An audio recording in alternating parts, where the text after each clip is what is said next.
Guys, yes, I don't come again, my country people. Inec, they deny the CTC document when e be say dem give Peter Obi say make e carry go court. Una know say when Peter Obi dey talk and say I win this election, yes, I am the one that won the election 2023 and I can prove it. INEC can't give Peter Obi Labour Party the evidence. Peter Obi carry evidence, he carry go court. At the end of the day, the court they don't admit all those evidence, and now INEC they deny that CTC.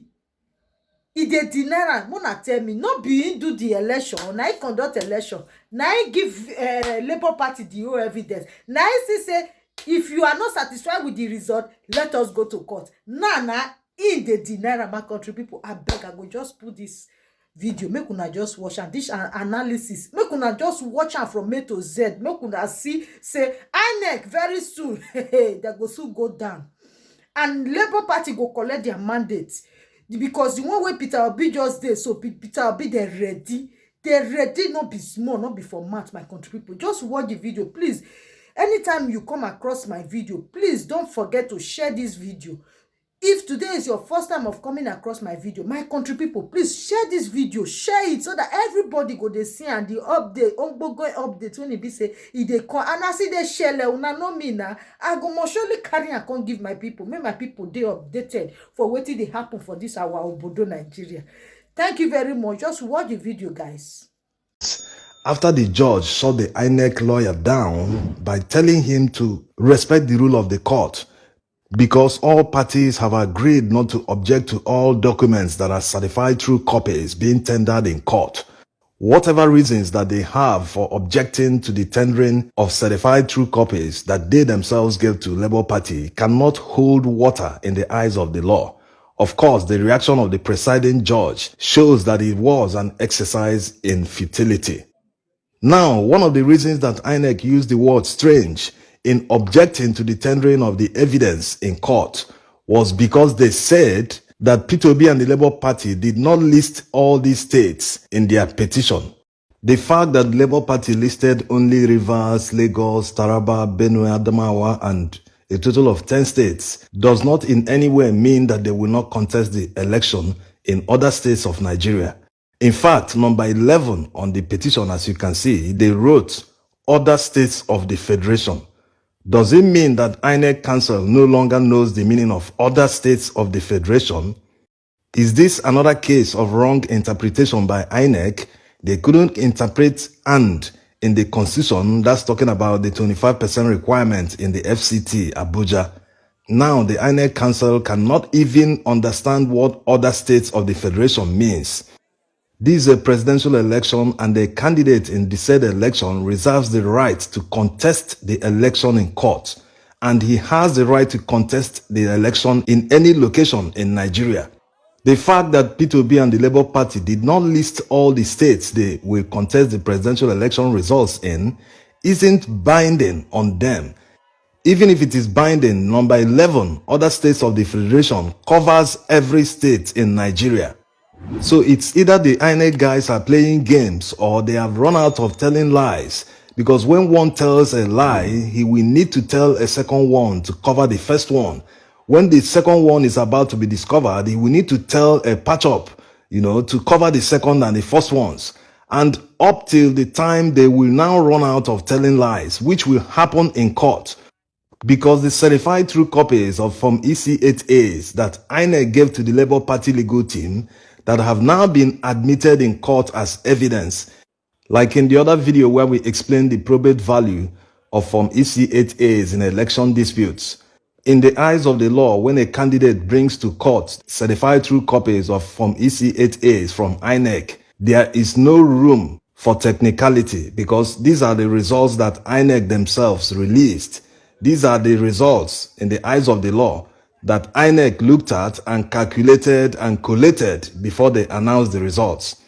So when a candidate tenders this kind of evidence in court, it is highly unlikely that the candidate will lose the court battle. So INEC and the APC are aware of this. That's why Inec refused initially to even give the Labour Party legal team the required documents. But at the end, it seems like they've given them everything that they require, including the Beavers reports, though we still need confirmation from the Labour Party legal team. With the admission of Inec CTCs in court as evidence, it makes it easier for the judges to see what really happened during the election. How Inec collated results do not match polling unit results. There's no perfect crime. They left traces and clues. Are you going to accredit at the polling unit? We are going to the rank center. That is where the network is from. Go to the rank center. Hold on. Please hold on. Now, let's make an illustration so that you understand what actually happened on election day. How INEC subverted the will of the people. How the collated results are quite different from polling unit results. When people troop out on election day, they are voting in a polling unit. And all polling units in a particular area are under a ward. A ward is like the headquarters. So you have tens or 20s of polling units under a ward. When people finish voting and the votes are counted at the polling unit, the polling officer will take the result sheet to the headquarters of the ward. All of them receive training. They all know the locations of these wards. So when they assemble all the results from the particular ward at the ward headquarters, the INEC ward collation officer will tabulate all the results and collate them.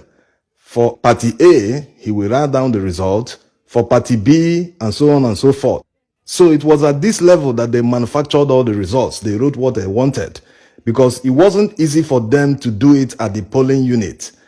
Of course, in many cases, the police aided thugs of many parties to chase away other party members so that they will not be able to see what was going on. So at the ward level, they wrote results. They didn't want to know. They didn't want to know if you tallied, it matched, no calculation was done, no collation. They just wrote what they wanted. Then, after the ward collation, all wards come under a local government area. They know the local government headquarters. This is where the collation for the local government happens. So all ward collation officers will now move to the local government where they will collate the results for the entire local government area. At this level was where they perpetrated massive rigging. In fact, in many cases, before the INEC officers arrived at the local government headquarters, the results were already written. Like in the case of Obiakpo local government area. They waited to see the result of others before they submitted that one. And remember, the same thing would have happened in Port Harcourt local government area. This lady was the lady that refused. She was the INEC returning officer for this local government. During the election, people were saying that she was offered 30 million naira to write the results, but she refused. So they concentrated at the ward collation level and the local government collation level to perpetrate massive rigging. So in most cases, when you see the declared results, they do not match the polling unit results. Of course, the Labour Party legal team must have done the collation by themselves to deliver to the judges. So they will now look and say, hey, these are results from INEC. So they can't even do calculation. They can't do subtraction and addition. How come the results don't match the declared results? And in cases where they do not have results, because INEC mentioned some time ago that they do not have results in some areas, maybe the Labour Party legal team would have added police copies, certified true copies from police. This will aid the judges in arriving at the legal votes.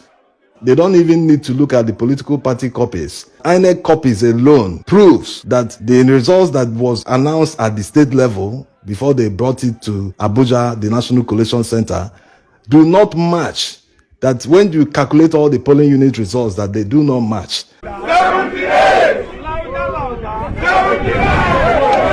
This presidential election petition tribunal will be the easiest for the petitioners to prove in Nigeria's history because the rigging was so massive and blatant. They didn't even bother to cover their tracks in any way. The only place the Labour Party legal team should watch out for is technicality. They're already showing that it is technicality that they are looking at to strike off the matter. That was the same reason Tinubu hired Wole Olanipekun, because he is good in technicality. Anyway, we'll be bringing you updates on Monday when the tribunal resumes hearing of the petition. We'll be bringing you the full transcript of what transpired in court.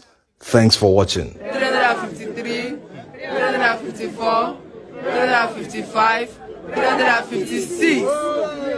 357, 358, 359, 360.